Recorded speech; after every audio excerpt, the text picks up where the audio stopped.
What's up, guys? It's Mason Brock Henderson, and this is Arrow Season 5, Episode 2, The Recruits. So, here's the inevitable episode where Oliver has to train the new recruits, trying to form a new team. Things go wrong, they don't like him, they don't like the training, blah blah blah, they all quit just to come back, and then he has to reveal his identity at the end of it because it's all so just by the book. Here you go, this and this and this and this, playing out all the points that you need. And honestly, that's just kind of how I feel about this episode overall. I mean, there were good parts, and I'll talk about those in a second. But for the most part, this entire episode just felt completely scripted. Like, I knew exactly what was going to happen. I knew that they were all going to get pissed. I knew that they were all going to leave and be like, oh, he's just kicking us around. And I knew at the end of it all, just like Felicity said, oh, they need to trust you. Well, I guess he's probably going to reveal his identity at the end, won't he? Yep, he did. There you go. That's all you need to know. It just, I felt like they could have done something different. Because I feel like I've seen this 100 times. And at least 50 of those times I've seen in this show in the past 5 seasons. 4 seasons, whatever. It just, I don't know. I'm really disappointed.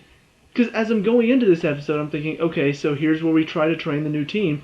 Let's see if they'll do something different. Let's see if they'll change it up a little bit. Let's see if maybe they're not going to go the typical route that I think everybody's expecting them to go. They went the typical route that everybody's expecting them to go. I bet you would ask anybody that watches this show, what do you think is going to happen when Oliver tries to train new recruits? And they will list, piece by piece, everything that happened in this episode. They don't like him, they don't trust him, they quit, they come back and Oliver reveals his secret identity. It always happens. So, really frustrated by that.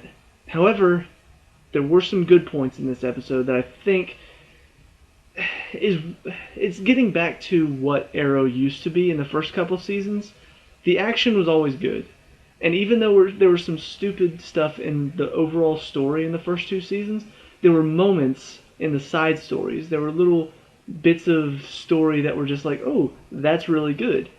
We didn't have that a whole lot in Season 3 and 4. Season 3 and 4, it felt like everything was stupid. There weren't any redeeming qualities about it. Even the action had gone a bit stale.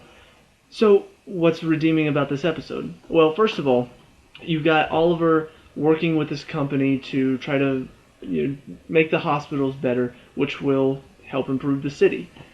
Well, all of a sudden, this guy in these rags that he can control somehow, he shows up and kills the vice president and then goes after the CEO at one of the meetings or one of the charity events that they're having and tries to kill her.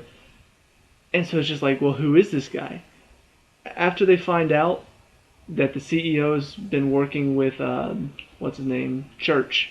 She's been working with Church to give him weaponry. It's like, oh, well, maybe this guy in the rags isn't a bad guy after all. Sure enough, they go to the deal where she's giving the guns to Church, and all of a sudden the rag guy shows up. He starts throwing people everywhere, and then he goes after the CEO, which Church is just like, oh wait, this guy's about to save us some money, and we get the weapons, so we're good.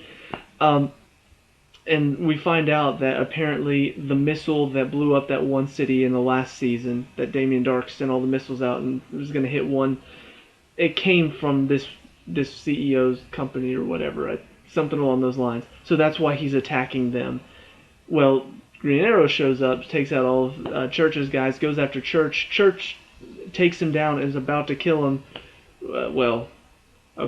Green Arrow lets Church take him down and lets him almost kill him so that Rag Guy can come over and save him. And then they start talking and decide, okay, help me, join my team, and we can actually start doing right by our fathers because Guy had a similar story. I like that because it seemed like it was just going to be, oh, look, this guy's a bad guy, let's stop him. It's interesting that they sort of changed it up a little bit. He's not just a bad guy. He actually has a reason for what happened. He has a good reason for what happened. And now we get to learn a bit more about his abilities and why he can do all of this stuff. And why he's dressed just like Scarecrow. Because that's honestly, like, when I saw him, I'm just like, he looks a lot like Scarecrow, but Scarecrow can't control rags like that. He has fear gas. Who is this guy? So it'll be interesting to see more about him. I'm glad that they're playing with the idea that he will become a part of the team, because that'd be interesting to see somebody with like magical abilities on the team. That's pretty freaking cool. I want to see more of this guy. What I also liked is the training that Oliver put the new team through. I like it because of how it connects to the past. Once again, they're doing a good job of connecting the present and the past in the flashbacks. And so we see Oliver's putting them through this training, and then we see Oliver working with the guys in training similar back in Russia, way back when. And I love, first of all, this whole training exercise is actually a really brilliant way to train somebody. You know, you put a few people on the line, say, all right, try to get past me and ring the bell, and they can't do it because they're all trying to work on their own. And as soon as he said, your goal of this drill is to try to figure out the goal of this drill, it's like, oh, he's trying to teach them to work together to see if they can figure out that they need to work together. And ultimately, that doesn't end up happening in this episode, but like I said, they had to go through the points, they had to go through they quit, they don't think it's good enough, they don't trust him, blah, blah, blah, so Oliver can reveal his secret identity. But in the flashback, it got very interesting because at one point, they actually find a bit of success. They don't ring the bell, but Oliver works with this one guy, helps him up, and uses him to sort of get back into the fight so that way they take out a couple more guys. And it's just kind of a moment of like, oh, wait, this is what we need to do. So the next time they go back on the line, he's like, guys, we need to work together. So they work together. Oliver manages to get through, ring the bell, just for Anatoly. Just for Anatoly, one of his guys, to just shoot all the other guys on the team. And it's just like, wait, what? Like, I thought the whole point was for them to work together, so they work together and then you kill all of them except for Oliver. And there was a bit of a reason, because Oliver was the one that actually had the idea. The other guys didn't think it up. So that's why he managed to make it through. But it was kind of shocking for a second, like, oh, they finally managed to work together. And then the one guy that rung the bell is the only one that lived. It felt like a little bit of a slap in the face, like, oh yeah, you figured it out. Stupid. I don't know. It kind of shocked me. It was an interesting little, once again, another tie-in to the present from the past, which I prefer that they do that. I prefer they keep it connected because it makes it feel more of a reason for the flashback to be there. You know, not just, oh yeah, we're having flashbacks, guys. So, yeah, very interesting there. Love the kind of villain, the rag guy in this one that turned out to be a hero. Still don't know who this... He introduces himself as Prometheus at the end of the episode. Still don't know who this guy is. He's looks kind of like Black Arrow. Looks, you know, except for the mask, he pretty much is similar to Black Arrow. So, don't know who he is, what he's doing, why he wants Green Arrow to himself. You know, why he doesn't want Church to kill him. Who knows? But maybe it'll be interesting. Maybe it'll just give us another adversary for Oliver to face. I don't know. But the final thing about this episode is you've got Diggle, who's working in the army overseas.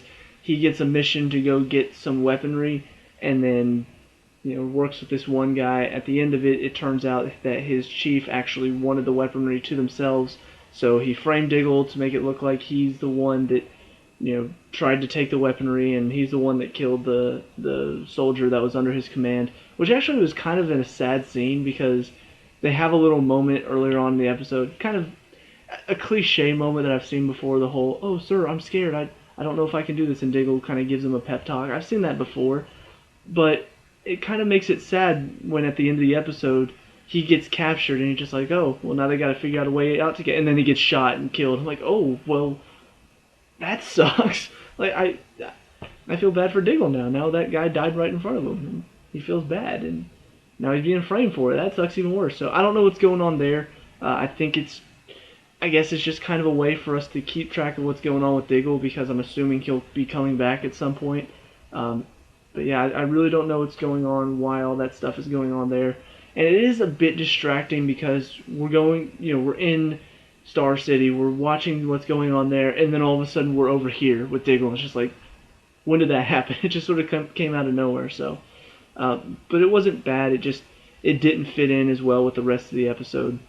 But overall, I mean, I gotta say, the characters still are kind of frustrating to me. I talked about this a lot last season, how Felicity her decisions really pissed me off because it just didn't feel realistic. For her to dump Oliver the reasoning was stupid. Now we see she's dating some cop and won't tell Oliver about it because the reason she broke up with Oliver was because he didn't tell her something that he should have. So now her not telling him something that she should is clearly right. I mean, right? That just makes sense. And then of course we have a moment later on in the episode where she's talking to him. She's like, the reason I stand by you, the reason I still stand by you is because I stand by Oliver. I'm like, no you don't, bitch. You dumped him for stupid reasons. Now you're dating a guy without telling him. What are you on? Like, are you stoned? Are you high? Are you drunk? Like, what is... You're clearly not speaking the words that make sense. You're clearly just saying stuff that sounds profound and sounds correct. And it doesn't match up with anything that you're doing. So, still pissed off about that. The team itself, when they quit, like I said, I hate that it just went through the motions. But what made it even worse is that when they quit, I didn't want to see them come back. And that's the biggest problem because of that, is because I really don't like any three of those characters. Wild Dog seems like a punk that needs to be put in his place, like a dog.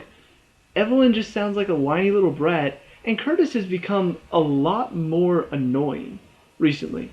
Like, he used to just kind of be the comic relief. All of a sudden, he's talking like he actually has authority. Like, what he said to Oliver last week at the end of it, you need to train me too. Like, who are you to be talking to Oliver like that? And then in this episode, he's talking to him saying, you should have trusted us. You don't trust anybody. And just completely spouting off on him. I'm just like, dude, who are you to be talking to Oliver like this? Like, what? How many times has he helped you? And you're really going to talk to him like he's just... Ugh. So, I don't like this team. I don't like the characters on it. I should want to see them become a team. I should hate the fact that they all quit. But honestly, I'm just like, screw it. I don't care. I think Oliver could do better on his own than with this ragtag group of idiots. So honestly, that's not how I should be feeling. I should be feeling like Oliver needs the team. He needs help. But I don't feel that way. I feel like I don't want to see these people anymore. Like, I'm tired of them. However, on the flip side, the humor is there. And I think that's important. I know that kind of came out of nowhere, but it's kind of like all this bad stuff. There is some humor injected in there with Wild Dog. With Wild Dog, with Felicity, with Curtis to an extent, I guess. Not as much anymore. But there is some humor injected in the midst of all of this stupid character stuff that makes it a bit more bearable now. Like last season, I wanted to punch a hole through the TV whenever the show came on because of how stupid everybody was, and then there was no humor involved. It was all, oh, we're going to be grim and serious and depressed, and she dumped me, and Now there's actually jokes being made, there's laughing going on, it's a bit more lighthearted, kind of like a bit of Season 2, but there still are so many mistakes that it's frustrating to watch at times, and I hope they can figure out how to fix that, because it's a big deal. You want the show to not be so depressed and not be so serious on itself, and you also want these characters to make good decisions. You don't want them to be talking one way and acting a completely different way, because then there's no connect. It feels like they're stupid. So, long story short, I have issues. I like some of the stuff in this episode, so it's kind of back to Arrow, how it used to be. Last season I didn't like anything, so at least I like some stuff this season. So those are my thoughts on this episode. Let me know what you guys think down in the comment section below. What do you like and dislike about this? What do you think about the new team, the weird rag guy? What do you think about all that stuff? Let me know. We can talk about discussing all that good stuff. Leave a like and subscribe for future Arrow reviews, and I will see you at the next one. Peace out.